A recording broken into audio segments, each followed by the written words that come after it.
we are going to discuss one of the important name reactions for Csir-Net gate chemistry. I did not see much videos discussing these reactions before, so I thought of doing this today so that would be helpful for you. So it's the Prins reaction.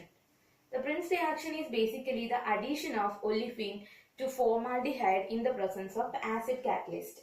I have taken this from the original. I have taken the reference from the original paper by Prins H.J. and also used material from the Csir-Net textbooks as well. So again, we'll do once again. What is the reaction? The reaction is between olefin and formaldehyde in the presence of acid catalyst, and we are supposed to have three different products according to the type of alkene that we have used and also the experimental conditions. Before knowing about the experimental conditions and the mechanism for the formation of three of the products, we'll be looking at the general reaction. So this is an alkene in general, and HCHO is formaldehyde in the presence of acid catalyst, that is H plus, and we have water as well. Then we are getting the three products that we are getting are 1,3-diol, allylic alcohol, and 1,3-dioxane. You might have got some idea about how this 1,3-diol and allylic alcohol is formed, but this 1,3-dioxane is a different product and you might not have expected it. So this is the primary reaction. Now we will be going into the three mechanisms and the different experimental conditions. So now let's go to the mechanism. The first step in the mechanism is common for all the three of the products. That is, the formaldehyde will be adding, that is, will protonate to form this species. That is, we'll be having OH plus, and then the alkene, the double bond will attack to this carbon, and this double bond will shift to the OH group. As a result, the plus charge on the O will be going now. It will get the electrons back. But instead, we will be having a carbocation in the first position, that is here. So this is the carbocation, open chain carbocation intermediate.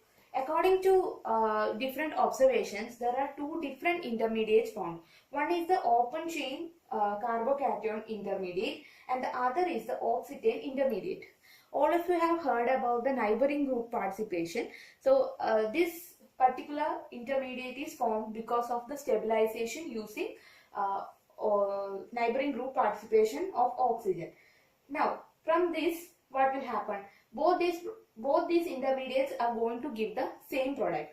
Once they lose proton from this position, if they lose the proton, what will happen? There will be formation of a double bond. If a proton is lost from here, what will happen? You can see, if a proton is lost from here, we'll be having a double bond, and our allylic alcohol will be formed.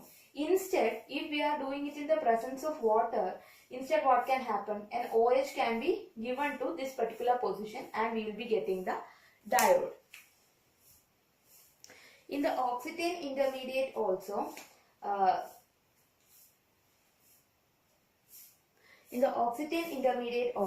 a proton can be lost from this position and it will go to the OH group, and as a result, this allylic alcohol will be formed.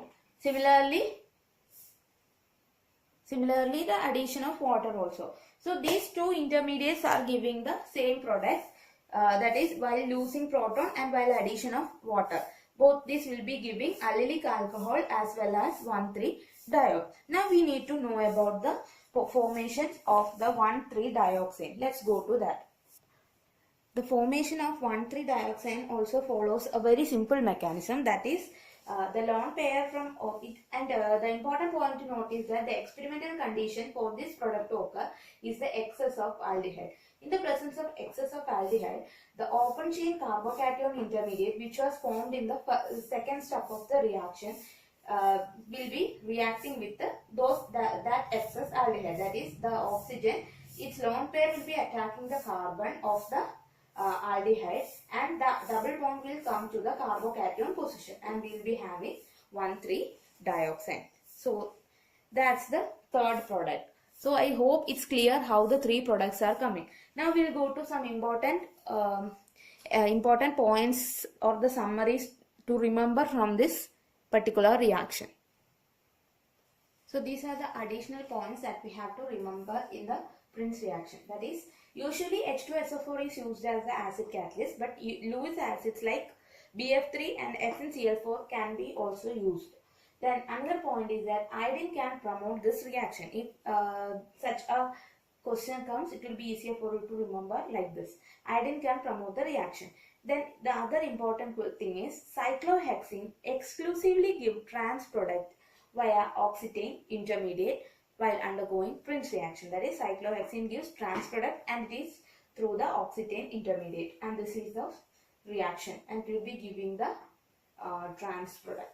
Please note down this reaction. Maybe this can be asked this year. So that's all about Prins reaction. I hope you understood this part.